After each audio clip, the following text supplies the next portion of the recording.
J'ai secrètement de mon père flic ouvert un salon de tatouage dans notre garage. Ce jour-là, je feuilletais un fil d'actualité sur la criminalité en attendant un autre client. Wow, il y a un maniaque dans la ville. Quel visage horrible. À ce stade, la porte grinça, je me suis retourné et me suis figé. Barbe, boucle d'oreille. Il était exactement comme sur la photo de l'actualité. Wow, cool. Mon esprit de détective est immédiatement entré dans le jeu. L'homme ne s'est pas présenté mais m'a seulement tendu la main. Là, dans la colonne étaient tatoués et barrés les noms de femmes. Merde. Pourquoi sont-ils tous barrés? J'ai dû rayer le dernier, Lucie. Mon nom préféré, c'était le nom de ma voisine. La plus belle fille du monde. J'étais amoureux d'elle pendant des années. Ouais, je n'avais que 13 ans et elle en avait 19. Alors quoi? En raison de ma fascination pour les détectives, je n'avais presque pas d'amis et tout le monde se moquait de moi. Mais les flics n'ont pas fait face ici. Il y avait un maniaque dans la ville, je l'attraperai et Lucie voudrait sortir avec moi tout de suite. Même un tremblait un peu sous le regard dur du barbu, il a demandé de terminer le plus tôt possible.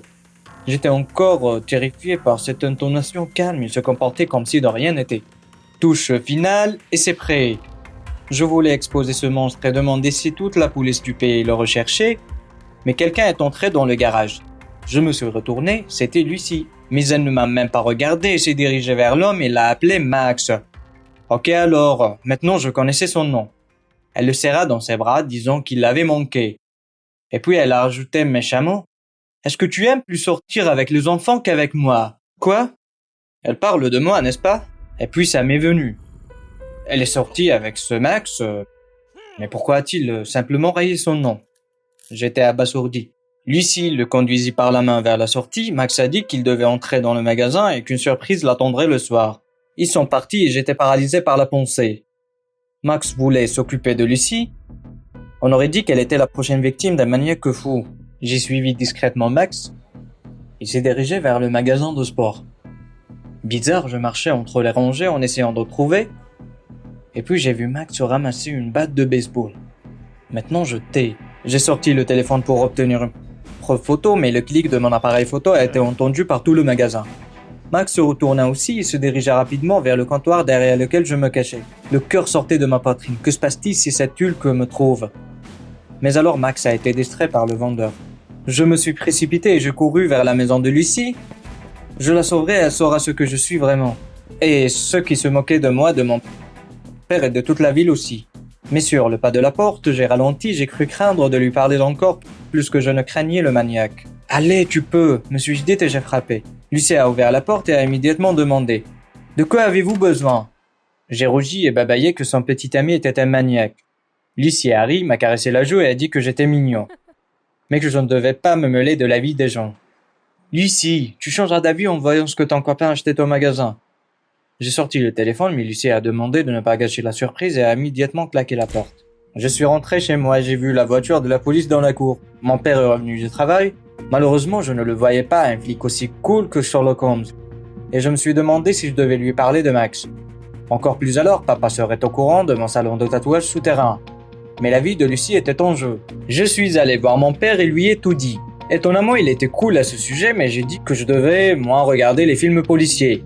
Et a également rajouté qu'il était illégal d'ouvrir un salon de tatouage à mon âge, et que je devrais conclure cette chose.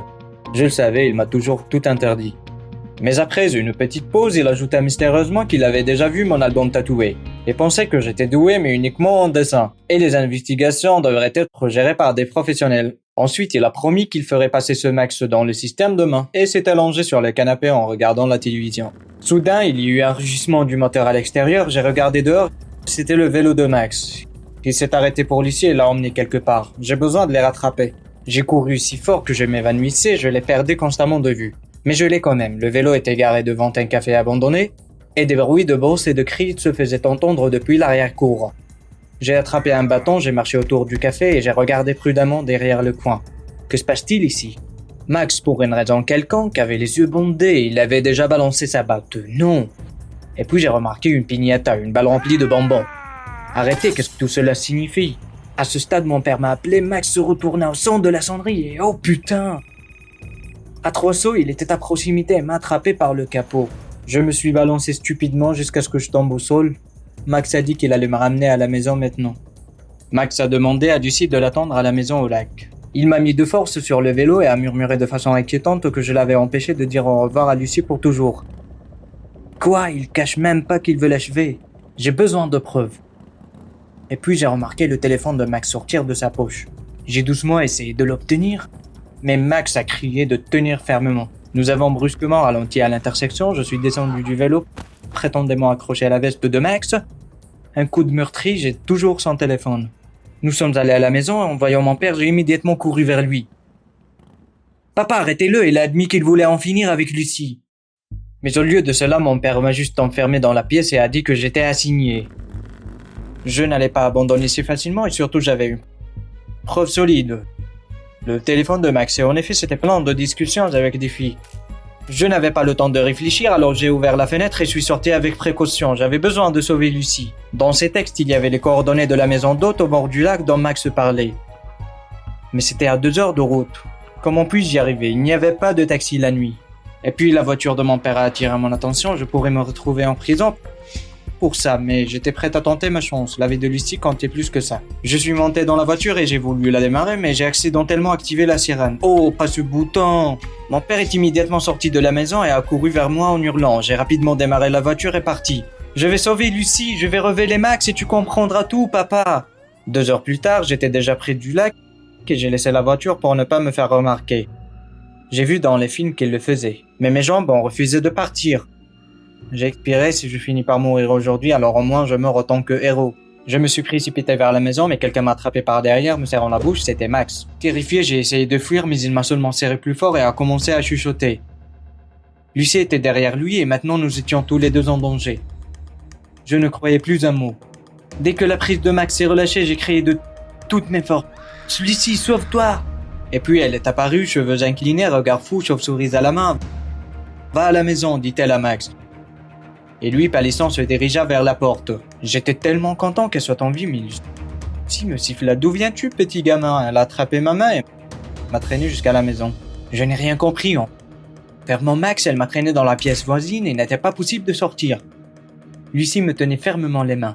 En m'attachant à une chaise, elle, aussi folle, a répété qu'elle était sûre de l'amour de Max. Et il a décidé de la larguer. Elle a perdu tellement de temps, s'est débarrassée de toutes ses copines et il était sur le point de la larguer. C'est tout maintenant, il paierait sa souffrance. Alors, Lucie était-elle maniaque? Cette pensée m'a fait frissonner. Lucie est partie et de la pièce voisine, il y avait des cris et des grondements. Je devais faire quelque chose. Bien ligoté, je ne pouvais rendre la chaise branlante que dans l'espoir qu'elle tomberait se briserait. Je savais que cela fonctionnait parfois dans les détectives, je me suis poussé avec mes pieds et je suis tombé sur le dos. La chaise s'est avérée solide. Attaché à une chaise, j'essayais encore de m'approcher de la porte. Je l'ai à peine ouverte du pied et j'ai rampé jusqu'à la pièce où se trouvait Max. J'ai commencé à frapper la porte avec mon pied et à la fin le bois s'est fissuré. À travers la fente, j'ai vu le visage enragé de Lucie. « Max, cours !» J'ai essayé de crier. Mais Max ne m'a pas entendu et s'est évanoui. « Lucie, qu'est-ce que tu as fait de lui ?» Lucie ouvrit la porte de façon spectaculaire. « Tu en sais déjà trop, crétin !» J'ai fermé les yeux. Soudain, il y a eu des sirènes. Police! Lucie a tenté de s'échapper mais a été rapidement appréhendée par les policiers. Mon père a aussi marché parmi eux. C'était étrange, mais papa avait l'air si cool. Lucie a été immédiatement détenue.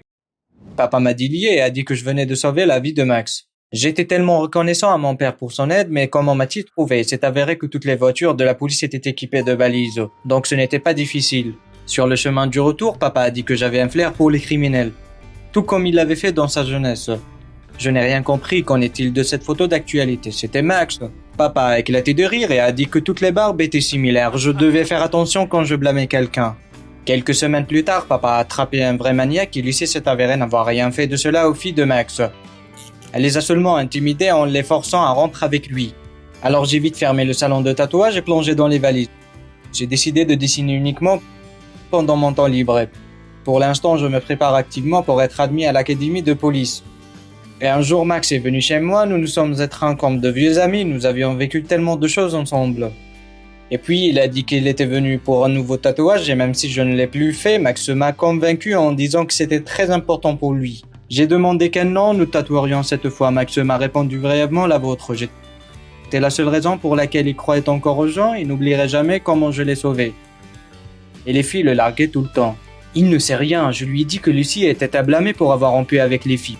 Max était stupéfait, il a dit qu'il avait déjà pratiquement perdu confiance en lui. Mais maintenant, il comprenait pourquoi toutes les filles l'avaient laissé tomber. Merci mon pote, dit Max. Puis je lui ai avoué que j'avais tort aussi quand je l'ai pris pour un maniaque et quand je pensais qu'il était possible d'attraper des criminels comme dans des films. Maintenant, j'ai décidé de changer de vie et de m'inscrire dans une académie de police après l'école. Après cela, Max m'a sévèrement serré la main et m'a dit qu'il croyait que je serais définitivement un vrai flic.